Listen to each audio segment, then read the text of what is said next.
morning, everyone. My name is Mohamed Elhag. I'm Principal Management Consultant with Atkins Management Consultancy, and I'm also an Associate Business and Process Advisors with MEKEI. Hopefully, I'm going to bring a different flavor today. I'm coming basically from the management consultancy world, the corporate world. And throughout the years, I've worked in a number of organizational transformation projects. Very recently, mainly within establishing knowledge management frameworks for various pharmaceutical, local governance, central governance, and so on. And knowledge management as a project seems to be one of the most challenging projects that we do face in the consultancy side for various reasons. From the start, there is no common agreement on what is knowledge management. On the other hand, there is no proper academic basis for module that would help the industry basically to identify and develop and roll out knowledge management frameworks. Therefore, there is a very high failure rates for this type of projects. Would anyone be able to guess what is the failure rate for deploying knowledge management projects? Can anyone have a guess? 98%. How much, sorry?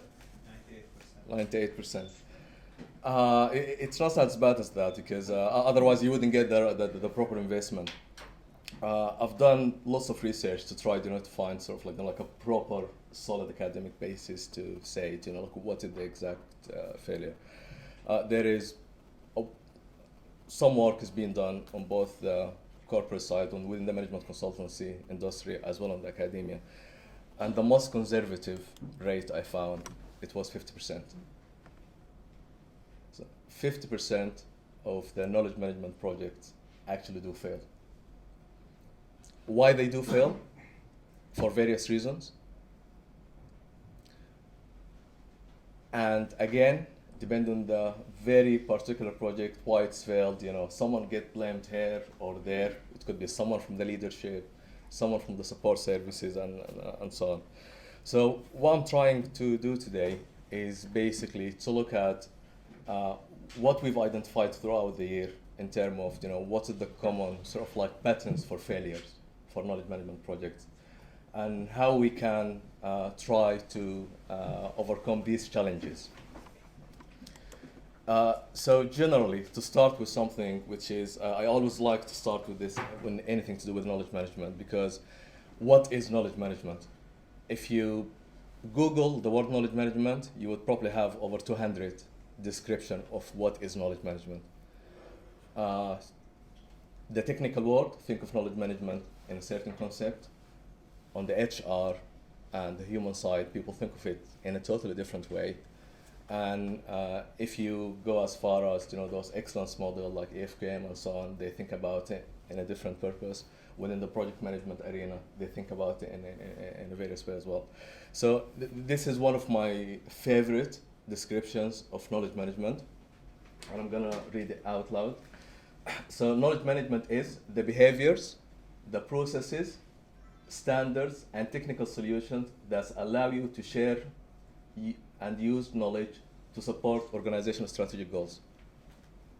So everything from individual behaviors all the way to systems being in place to business processes which basically would support the organization to utilize the knowledge assets and enrich the internal knowledge sharing.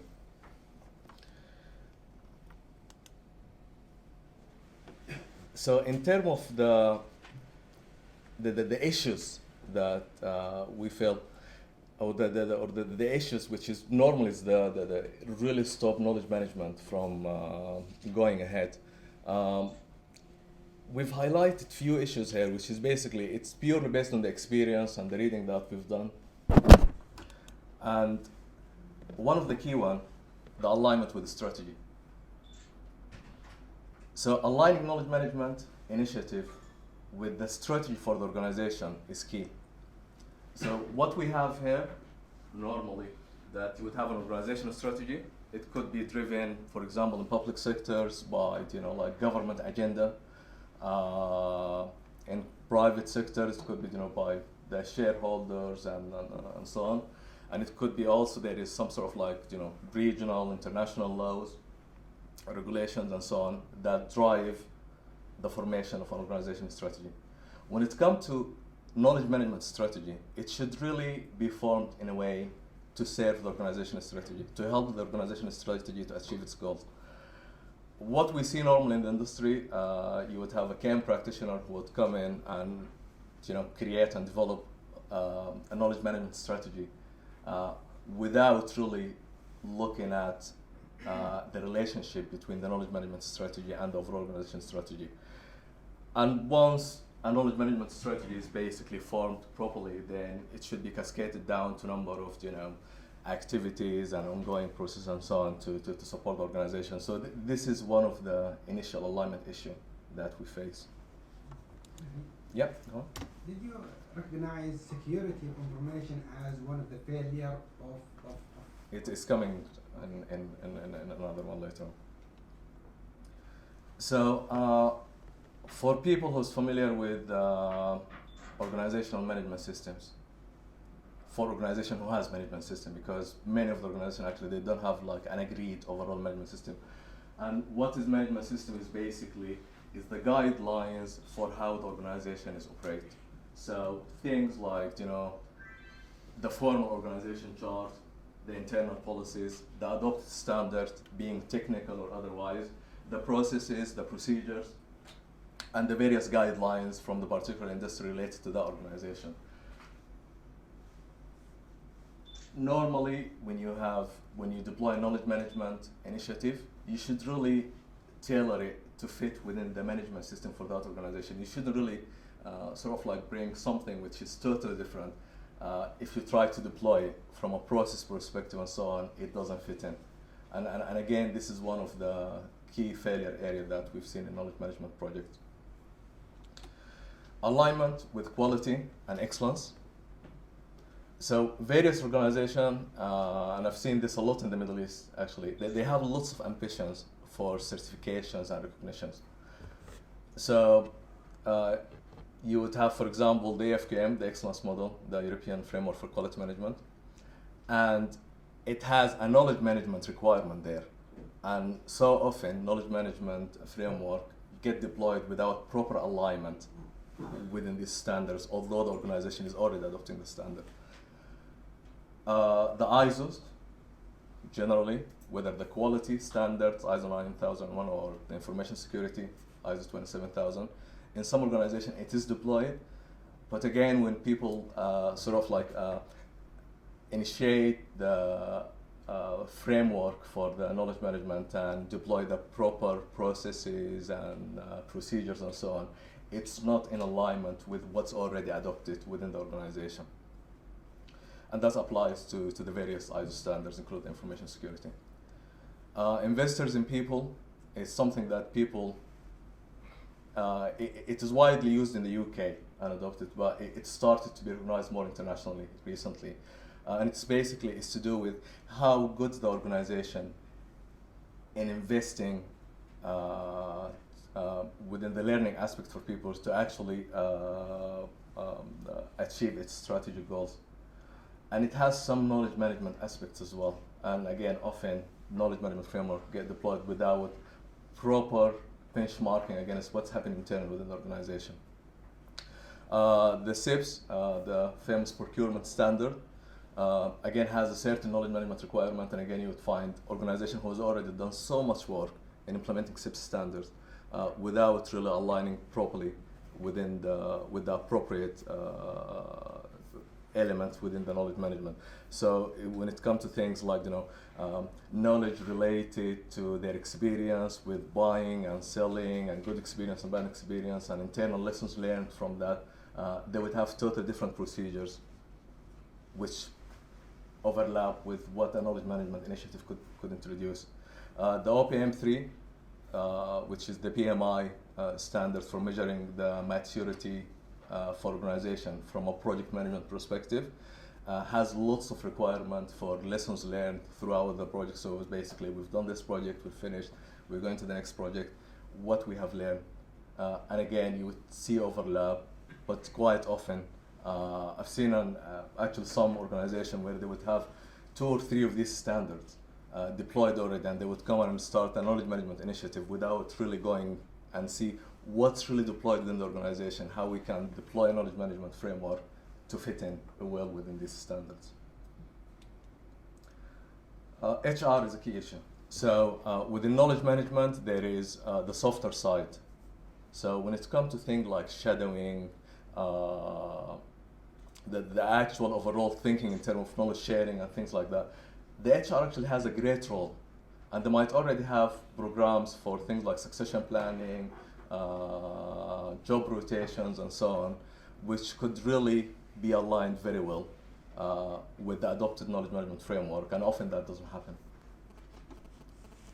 The PMO, as I mentioned, there is a lessons learned aspect.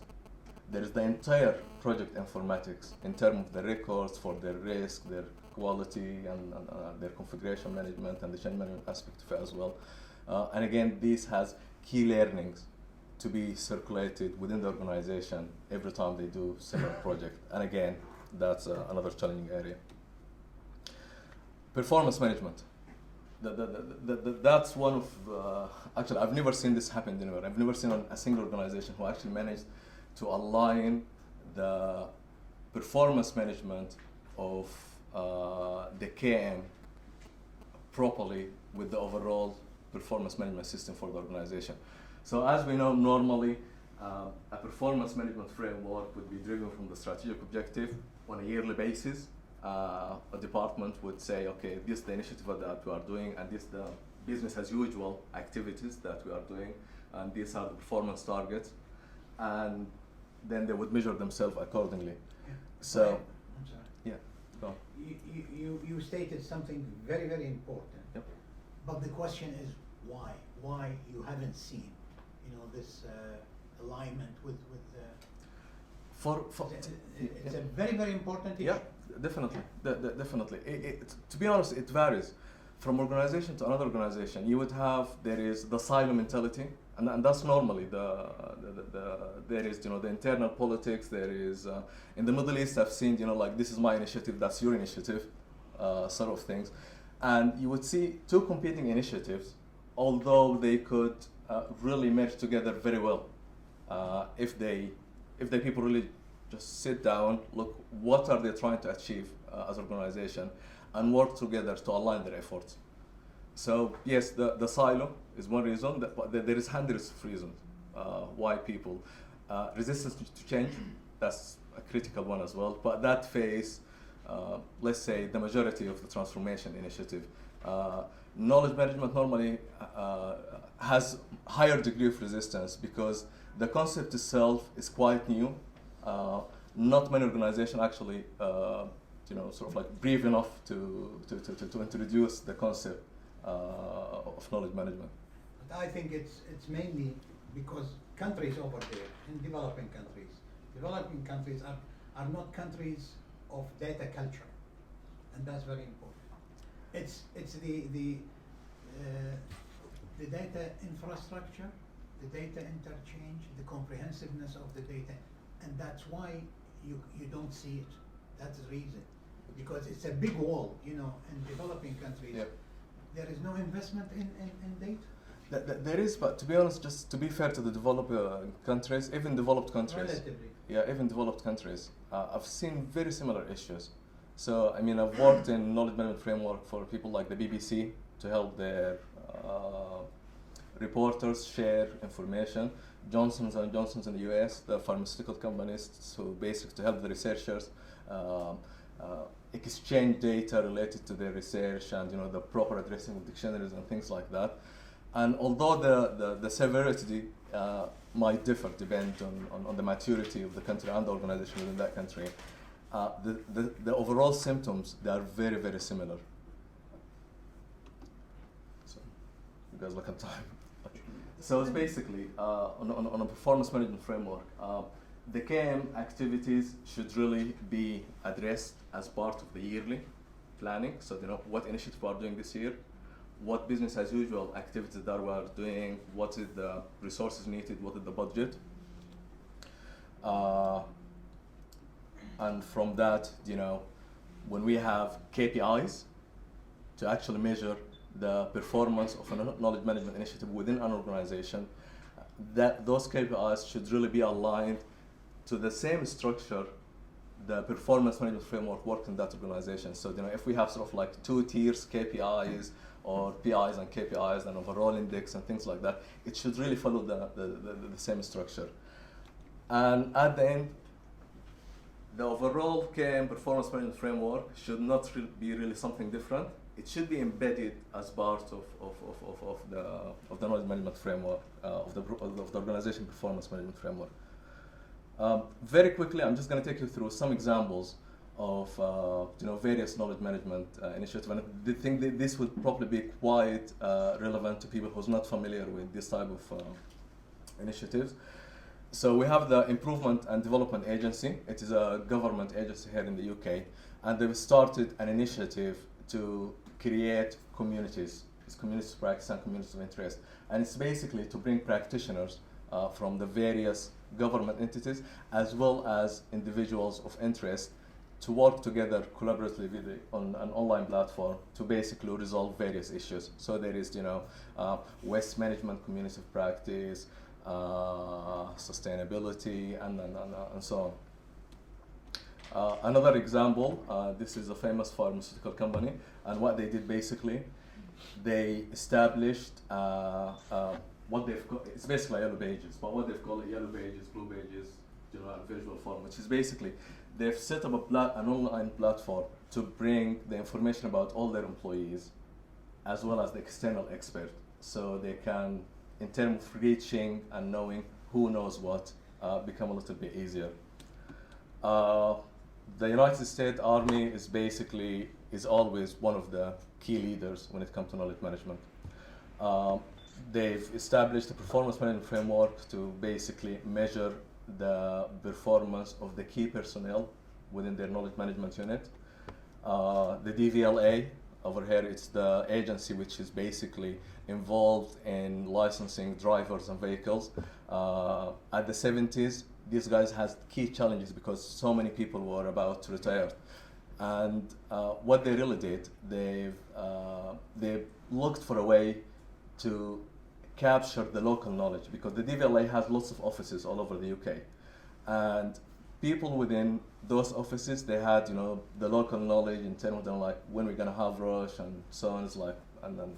So what they did, they started a job rotation where they took some of their junior staff and rotated them over the various areas where there was sort of like knowledge gap or knowledge transfer risk. The Department of Municipal Affairs in Abu Dhabi, again, this was one of the shining examples when it comes to online platform for knowledge collaboration. So it's basically there was over 5,000 employees, and they've established what they've called the Musharaka platform, which is basically an online platform that bring practitioners together. So HR from the various entities, they come together in terms of lessons learned and things like that. And it was one of the, probably from a technology perspective, it was one of the most complex solutions to be deployed within that region indeed. The land registry, again, they've created sort of like common portal to basically exchange their ideas, news, and things like that, and they've combined some of their internal portals as well. I'm gonna go through this quickly. So that's another strategy consultant, and they've built basically a platform to share their internal knowledge. The US Army, again, Accenture, and the UK government setting up a standard for information classifications, and so on. So all of these is good examples of how knowledge management can work. What they all fail to deliver basically is to deliver a fully integrated knowledge management framework. what they've looked for, areas where they can have some quick wins, and they've deployed it, and it did work. Okay. However, it's not really bringing the maximum benefit that you can get. So, what are we proposing, or what we thought is like could really work is like to really treat the organization, for me as a car. Organization is very complex, and there is lots of internal dependencies. If one part doesn't work, the entire thing doesn't work. And in terms of aligning strategic direction, leadership, the effective operation, they make sure that knowledge management actually fit in with all of these aspects. So what we advise for integrated knowledge management framework is basically to make sure that we integrate with the organizational strategy, we integrate with international best practices in terms of what's happening on the camera, integrating people with process and technology. Do not really deliver technology platform that no one uses or doesn't reflect the business process. And finally, integrating with the excellence standard. So at MEKEI, we've actually developed a model to take KM practitioner through the formation of knowledge management framework. It's based on people, process, technology, and information management, and it goes through various project phases. And what it does basically, it looks at the direction and the guide from the organization itself to form KM strategy. Then from that knowledge management strategy, basically, it gives you the tools to select what is the appropriate component that would deliver benefit for you as an organization, then the proper support to support it as well. So the summary, KM is really very, very challenging and very complex type of projects. I've never seen anything more complex to deploy or more risky than knowledge management project. Sustainable knowledge management would really support organizational excellence if we do it properly and in an integrated way. Then alignment is success. So alignment between those components, if we have multiple KM initiatives, we need to make sure that they do serve each other. Alignment with organizational drivers in terms of what that organization needs to achieve rather than just having a knowledge management initiative for the sake of it. Then alignment with international best practices. And that's it for me. Thank you.